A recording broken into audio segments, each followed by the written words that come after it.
بسم الله الرحمن الرحيم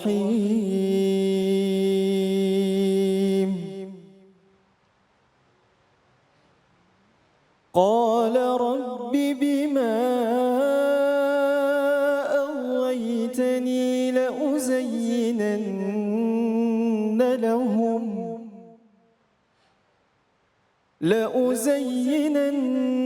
لهم في الأرض ولأغوينهم أجمعين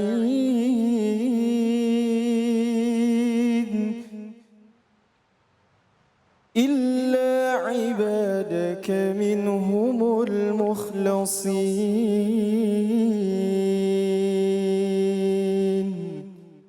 صدق الله العظيم. Alhamdulillahirrabbilalamin. Kita sudah sama-sama sekali lagi mendengarkan bacaan surah Al-Quran ya, ayat surah Al-Hijr ayat 39-40 yang dibacakan dengan merdu sekali oleh Ustadz kita. Dan langsung saja kita simak kajian tafsirnya dan juga mungkin tausiah ya yang kita simak sama-sama dari Kiai Rosi, wakil pimpinan dari Ma'had Darul Muwahhid. Silakan Kiai Rosi, fadhal. Al-Fatihah. A'udzu billahi minasyaitonir rajim. Bismillahirrahmanirrahim. Alhamdulillahirabbil alamin arrahmanir rahim maliki yaumiddin. Iyyaka na'budu wa iyyaka nasta'in. Ihdinas siratal mustaqim. Siratal ladzina an'amta 'alaihim ghairil maghdubi 'alaihim waladdallin. Amin. Bismillah. Walhamdulillah wassalatu wassalamu ala sayyidina Muhammad Rasulillah wa ala alihi wa sahbihi wa mawalah. Rabbana zidna ilma wa alhiqna bis salihin. Para guru yang tadi telah kita dengar nasihatnya, ada Kiai Khalil Nafis, kemudian Dr. Zulhendri, juga ada kandidat doktor ya sebelah kanan saya ini insyaallah ya. Udah David insya Allah pada waktunya akan jadi dokter. Insya Allah. Amin, ya Allah. Insya Allah, makasih Ya. doanya. Tadi serius-serius, ya giliran saya yang ketiga, izinkan saya bagian yang ringan dan yang lucu ya. Siap ya. Siap. Bagaimana caranya? Mohon izin semuanya, tangan kanan diangkat dulu. Tangan kanan semuanya. Gerakan begini. Alhamdulillah, berarti sehat. Kalau salah urat ya, apalagi stroke naudzubillah kan nggak bisa. Oke, sekarang yang kiri. Alhamdulillah. Ya tema saya ini godaan setan. Ya kan? Setan sekarang bukan kuntilanak. Ya. Bukan gendruwo. Ya. Sebentar. Kok gendruwonya ke saya ya? Setan sekarang bukan kuntilanak, bukan gendruwo, bukan wewe gombel. Setan sekarang adalah setan gepeng. Apa? Setan gepeng. Gepeng. Nih. Oh. Kelihatannya khusyuk di depan Ka'bah, ternyata lagi chatting. Kelihatannya khusyuk di multazam, ternyata lagi update status. Dan yang lebih ngeri lagi dalam majelis begini, ada orang-orang yang tergoda setan, dia sibuk menyiarkan secara langsung pengajian itu, dia nggak nyimak. Ini kan Joko Sembung naik ojek. Nah iya. Apaan? Gak sambung dong Jack. Kalau Jaka Sembung masuk jurang enggak? Apa ya? Gak sambung dong Jang? Enggak ya? Mati kalau nggak ada tim rescue. Iya. Ya, sudah mulai melek kan?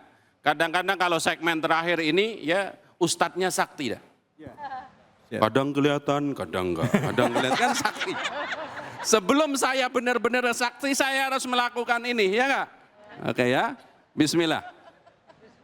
Tadi sudah disampaikan, yang namanya setan itu sejak dari surga sudah bersumpah ingin menggoda kita. Ya. Jadi nggak usah dipikirin, itu kerjaan setan. Sekarang bagaimana agar kita itu tangguh, bahasa kampungnya degdoyo. Ada orang Jawa di sini? Ada. Digdaya. Digdaya. Sakti mandraguna. Mandraguna. Nek basa Jawane lagi, setan orang dulit, setan ora doyan, demit orang dulit. Biarin gantian. Tadi di belakang state udah ngomong Padang, sekarang kita gantian ngomong Jawa. Biarin. Wes, Iya. gak apa-apa, aku ngerti bahasa Jawa toh. Pembalasan lebih kejam daripada tidak membalas. Ya, kita suka sibuk mikirin setan, godain kita, itu urusan setan. Ya, urusan kita sebagai orang hamba adalah bagaimana kita tetap soleh tadi. Kalau ada setan datang ora doyan artinya tidak mampu menggoda kita.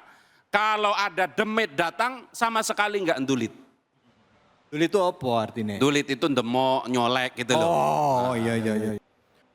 Nah sekarang bagaimana mengatasi godaan setan yang sumpahnya enggak tanggung-tanggung. Kalau jadi presiden sumpahnya hanya di depan ketua MPR dan anggota MPR. Kalau jadi bupati atau kalau jadi pengantin sumpahnya di depan mertua.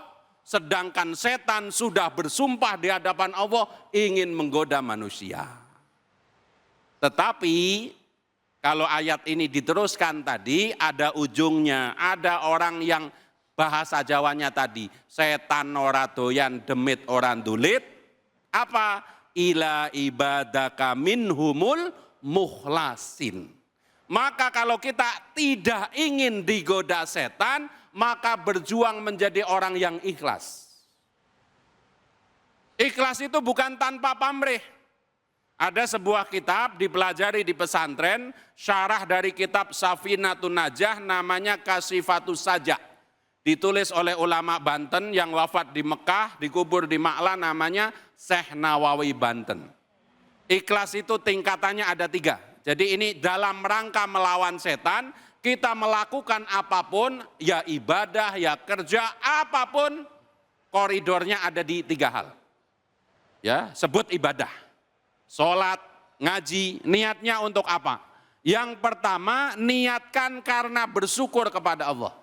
Jadi level, ya menurut Syekh Nawawi, meneruskan apa yang ditulis oleh Imam Ghazali, yang namanya orang ikhlas itu yang pertama apa? Melakukan ibadah karena ingin bersyukur kepada Allah. Kenapa kamu sholat? Bersyukur. Kenapa kamu ngaji? Bersyukur. Kalau untuk bersyukur harusnya kita tidak usah nyari yang jauh-jauh. Mas Kori, mau nggak punya duit 2 miliar? Ya, pulang dari ngaji ini di depan sudah ada yang nyiapin mobil Rubicon. Tahun ini berangkat haji, tapi matanya dicopot 1. Jadi tawaf pakai tutupan, pendekar mata 1. Bismillahirrahmanirrahim. Mau enggak? Enggak mau. Berapa harga nilai mata kita? Ada. Sekarang MC kita udah ada orang kaya dari Brunei. Iya. Pingin punya gantungan kunci, kelingkingnya host Indonesia. Cahaya di Indonesia. Jadi dipotong kelingkingnya 2 biji ini dibayar 2 miliar dah. Gak bisa ngupil doang, mau gak? Gak mau kan? Sementara kita punya mata 2, kaki 2, belum lagi sistem apa namanya? Badan komputer. pencernaan. Yang namanya kedip pakai doa enggak? Habis sholat, ya Allah ya Rahman ya Rahim, kedipkanlah aku, jangan terlalu cepat, jangan terlalu lama. Kalau sudah waktunya kedip, ya kedip. Apalagi mohon maaf pencernaan makanan. Ada yang pernah makan soto kaki kepagian? Jam 11 sudah datang ke tukang soto kaki, kan rebusnya belum terlalu ikutnya enggak? Karena kepingin makan, maka masih alot ditelan, gitu? Pengalaman ya Ustaz ya? Ya betul. Setelah keluar masih seperti soto kaki atau sudah berubah? Siapa itu yang membuat seperti itu? Allah. Masuk ke dalam kerongkongan sampai ke usus besar, itu yang namanya anduk di dalam. Kita nggak pernah ngapa-ngapain. 1. Yang kedua, melawan setan itu dengan mikirin akhirat. Yaitu apa? Ibadah kita niatkan 1. Kenapa kamu sholat? Biar masuk surga. Ini ikhlas.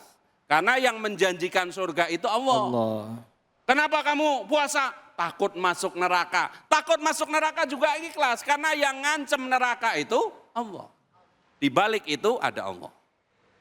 Tetapi yang paling tinggi ya tingkatan para ulama, para wali itu ibadah hanya untuk taat kepada Allah. Enggak ada embel-embelnya. Mau masuk surga alhamdulillah, masuk neraka asal Allah ridho. Tapi enggak mungkin kalau Allah ridho itu masukin neraka. Ya, jadi yang pertama mari kita lawan setan dengan ikhlas.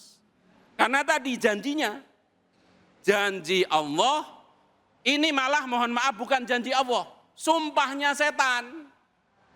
Karena aku sudah disesatkan olehmu wahai Allah, maka sungguh saya akan membagus-baguskan yang jelek. Kalimatnya tadi.